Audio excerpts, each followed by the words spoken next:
নমস্কাৰ। উচ্চতৰ মাধ্যমিক চূড়ান্ত বৰ্ষৰ সমূহ ছাত্ৰ ছাত্ৰীক মই সৰ্বপ্ৰথমে আন্তৰিক ওলগ জনাইছোঁ। আজি তোমালোকৰ মাজলৈ মই লৈ আহিছোঁ শিলভদ্ৰ অৰ্থাৎ ৰেৱতীমোহন দত্ত চৌধুৰীৰ চিঠি নামৰ চুটিগল্পটো। চিঠি এটা সুন্দৰ কথাবস্তুৰ চুটিগল্প। চুটিগল্প হ'বলৈ হ'লে চুটিগল্পৰ কেতবোৰ বৈশিষ্ট্য আছে। চিঠিগল্পটোত সেই বৈশিষ্ট্যবোৰ অৱশ্যে প্ৰতিফলিত হৈছে। দুজন বন্ধু এজনে অনুভৱ কৰিছে যে আনজন বন্ধুলৈ এখন চিঠি দিব। চিঠিখন দিয়াৰ বাবে মনত যেনেদৰেই ভাবিছে তেনেদৰেই চিঠিখন এটা সময়ত পঠিয়াই দিছে। কিন্তু বন্ধুৰ পৰা উত্তৰ অহা নাই। ভূদেৱ চৌধুৰীয়ে প্ৰশান্ত নামৰ বন্ধুজনলৈ চিঠিখন লিখি অপেক্ষাৰ পিছত অপেক্ষা কৰিছে, কিন্তু চিঠিৰ উত্তৰ নাই।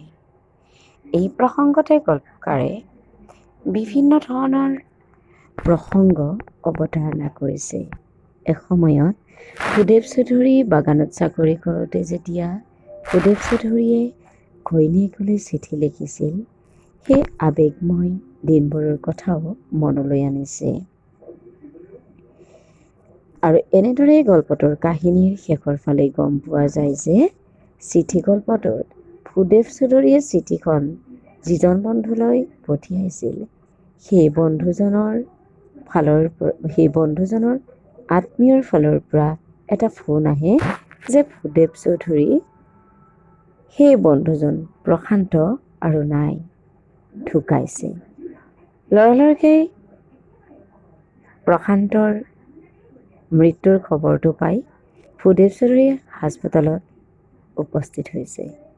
আৰু প্ৰশান্তৰ পৰিয়ালৰ পৰা ভূদেৱ চৌধুৰীয়ে গম পাইছে যে প্ৰশান্তই ভূদেৱ চৌধুৰীৰ চিঠিখন পাইছিল আৰু উত্তৰ দিবলৈ সাজু হৈছিল, কিন্তু উত্তৰ দিয়াহে তেওঁৰ নহ'ল। ভূদেৱ চৌধুৰীয়ে এই কথাখিনি শুনি সন্তুষ্ট হ'ল।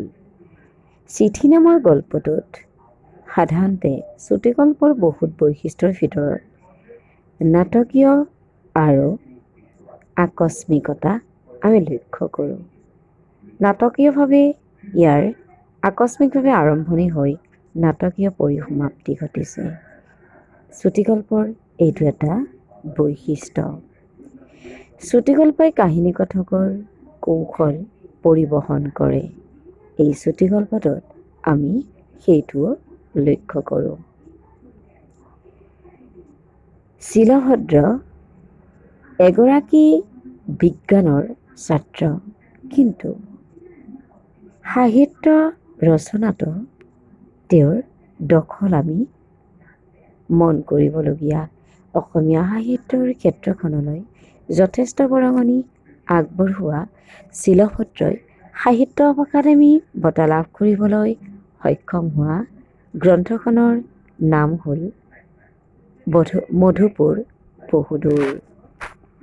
এই গ্ৰন্থখনৰ বাবে সাহিত্য অকাডেমি বঁটা লাভ কৰিবলৈ শিলভদ্ৰই সক্ষম হয়।